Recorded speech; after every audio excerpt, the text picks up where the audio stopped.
this is Ken, your podcast preacher. Welcome back to my podcast, Deep Waters.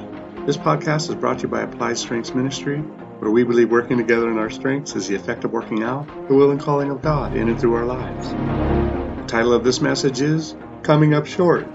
This is a sporty shorty, but still is intended to help those who even today, with all of our medical advances, still walk around spiritually blind, thinking that they are in with Jesus. Show me a doctor who can cure spiritual blindness, and I will show you an authentically born-again believer preaching the gospel in power. Yes, the power of God. How you measure what you are assessing determines the outcome of what you think about what you are assessing. Another way to see this is to know that you are wrong about what you think about other humans, way more than you know. And when you look at them through a judging lens, the distortion of your opinion can be blinding to your own self. James 4:11. Do not speak evil of one another, brethren.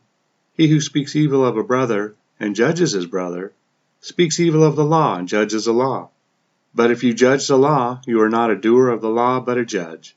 Judging another because they do not meet your idea or standard of how they should live only exacerbates your spiritual blindness. The Pharisees struggle with this all the time. It is the same spirit. And lo, if you are backslidden or have walked away from God and not ready to come back home, O ye prodigal, then you can be prone and susceptible to supporting your weakened spiritual position by criticizing others who are not backsliding or who have walked away from God. And refusing their help is anti-God. He joined us together so that we would find help in a time of trouble. Psalms 37:39. But the salvation of righteousness is from the Lord. He is their strength in the time of trouble. Stay with me. This one is important and can set your whole way of thinking free from the tyranny of judging others. So if you measure someone by the sins that they have committed, keeping in mind we are talking Christian to Christian, as this is a message for us and not for those who are standing on the outside, then you will keep the fruit of that stinking thinking. The inevitability of your Christianity is to be brought into a place of trust, but not so much so that you were brought into a place of stumbling. So Ken, are you talking about trusting God or other Christian peeps? Both. But trusting God is not only difficult, but because mankind is not so trustworthy, we can imagine that untrustfulness over on God and come up with the wrong results insofar as our relationship with Him. Look, trust, faith, and belief are all necessary characteristics to be in play and active in our relationship with God. Otherwise, what do you really have? You end up with religion. We'll get back to this. So but now on the man part of trust, look or rather listen. Psalms 118:8.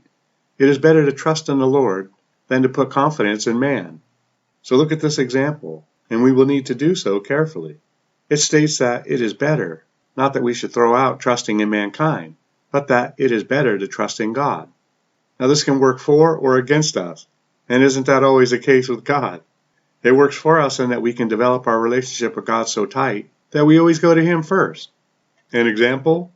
God, I command that this body line up with the healing that Jesus has already given us.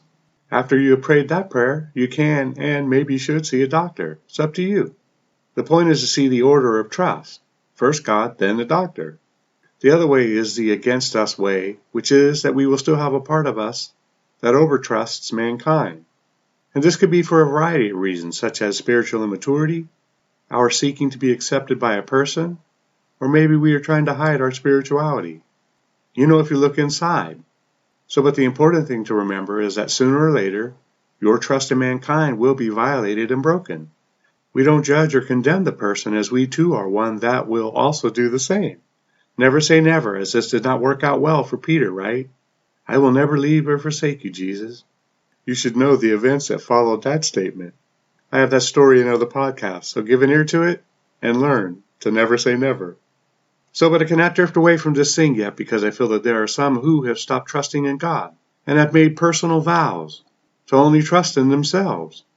So, but what happens here is that you set God in the judgment or mercy seat, and you take the gavel of judgment and put Him on trial. Why, God, oh why? In one example that I have, I heard that there was a person who had lost everything in a recent fire. And so that as they were trying to make new life adjustments, COVID came along and swiped one of their kids, who was just getting started in ministry and was only in their 30s. But no, and yes, this would be more than most could handle, as I know of similar stories, and but because of the love of materialism and idolatry, or just simply a lack of trusting that God has you, even in these larger-than-life events, they shriveled up and became the living walking dead. But now back to this individual who by now was spinning, as she really loved her son. But so much so that I could or would say that it is the same love that Mary had for Jesus. When one of your 4 kids is running for God, it is a stunning blow, and one that can be very difficult to understand. But then right in the midst of these life trials, she found out that she also lost her pastor to the same COVID curse. And so these events led her into moving into retirement in order to square these events away with God. But while she is trying to keep her family tight, as she is truly about family, one of her kids makes a horrible decision, one which may not be fully discovered until later in his life. But nonetheless, it is yet another trauma for this mama. So what would you do? How would you respond? How would your relationship with God be affected? Clearly, we can say as we stand on the shore and watch the Titanic sink, "Oh, I never would have gotten on that boat." But that assessment always results in a never say never mentality. The truth is that your response is unknowable, because how you think you would respond is different than how you would actually respond. It is like acting in Hollywood. They pretend to be in situations, but in real life, their response isn't acting. They cannot act their way back into a marriage. They have to touch earth to do that. But then, we should all know that Hollywood is not in the business of painting a picture of reality. So this person is still running on the quicksands of her spirituality in an attempt to find a new high watermark. Very few would have stayed in the park with God as she has. But even more of us who are standing on the beach of this example would have left the scene of God permanently. No more trust, faith, and belief, but only a personal vow to never trust anyone or anything ever again. If this is you, you have died standing on your feet. But unfortunately, many of these people who have gone through these kinds of situations are churchgoers, right at this very moment. Break the vow of trusting only in yourself and get back to building your relationship with God, as the days are nearer than they were before. A godless humanity is raising up to prove to the world just how stupid they are. And I say this because we have been warned that it has already happened in the past, and it will happen again in the future, which is now, until the day he returns, which is soon. Check this example. We have 2 people standing on the edge of a freeway, and all of a sudden one of the standers bolts across the freeway and gets hit by at least 20 cars. This person can represent the past. And now we have our today and future man, who just watched the whole affair, also bolt across the same freeway just minutes apart, meeting the same exact fate. So this is what I mean when I say that we have a godless humanity heading towards us, sure of themselves, getting across that same freeway. It's in the Bible, and we can see it on almost every news channel and streaming sycamores. Hey, what's happening over there? They are playing Russian roulette. Oh, I want to play. No, you don't, as every chamber of the gun has a bullet in it. Oh, but I think I can win. See you later. It's coming. That kind of thinking is coming. But now back to our regular program. But the hope is that if you measure someone by their spiritual growth and maturity, church calling or position, gifting, and anointing, then you will keep that fruit and stay out of trouble. Oh yes, the trouble walks hand in hand with sin, so keep to the right crowds. Well, not crowds per se, as there are few firebrands these days. But find one who is running for God, period, and has the fruit of that effort and evidence. And then you will grow and stay out of trouble. And they should be ahead of you, spiritually speaking, so that they can help you to grow. And yes, you can be ahead of others to help them grow. Look, see here. All of Australia welcomed Hitler with roses and cheers until they finally could see what he was really about. He did not just elevate to his ultimate position without the love and trust of many. Yes, many loved and trusted this man until they didn't. You see the warnings of trusting in man. Those stories have been in the Bible for 2,000 years. And yet the largest of crowds could not see it, and still today do not see it. Now I cannot say this loud enough. They could not see it. They couldn't see him for what he was, and then by the time they saw it, millions were dead.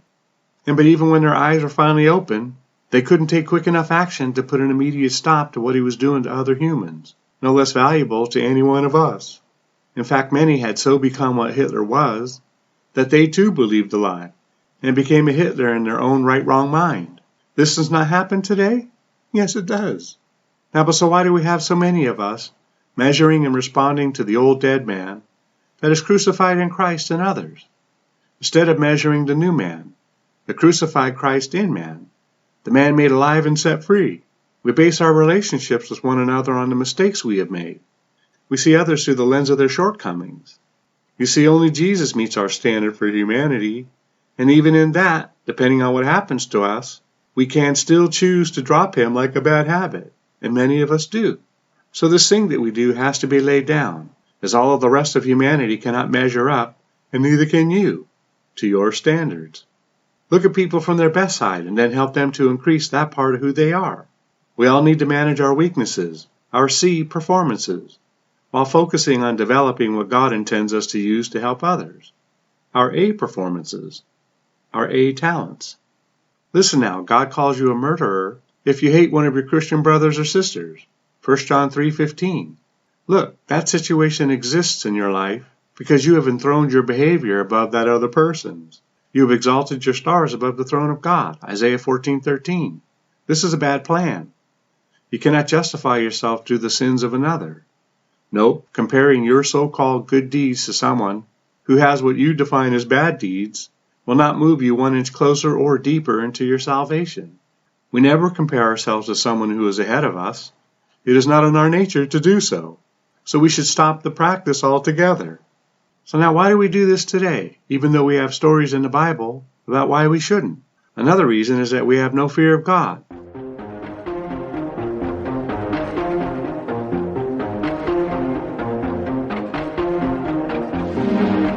Okay, so, to let some of you off the hook, you have little to no knowledge of God and how he responds to mankind. Nope, no ready the Bible.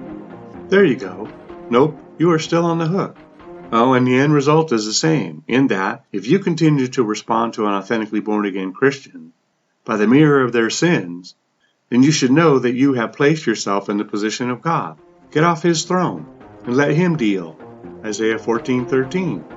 You no doubt have more than enough room in your walk to improve and grow. Join yourself to a person who is in mad pursuit of God and become like them. For your sake, stop judging and assessing other Christians by their faults, just to justify your insecurities and blindness of the things of God. Oh, I know this is out there because it was when Jesus was leaving his footprints on this earth. To clear up any misconceptions about trusting mankind and trusting in God, this message is not saying that you should not be working alongside of other Christians. We are to be discipled and discipling. Nope, this is saying that if you find yourself on the outside again, then those who are also outside, they are not your friends or family. In other words, if the world becomes your advisor and counselor in times of trouble, then you are, no doubt, in trouble. This message is for those of you who rely on CNN and the many other gossip streams for wisdom and counsel. Well, that's it for today. Remember, it's not what you find wrong or disagree with regarding these messages, but what you can take away from it. Together we can do more to impact the kingdom than if we work alone. Let's flip the script and kill, steal, and destroy the works of the enemy and create space for the light of life to shine through into people's lives. Plant a seed and click on the like and subscribe button. Let's build this ministry together. Thanks, and see you next time in Deep Waters.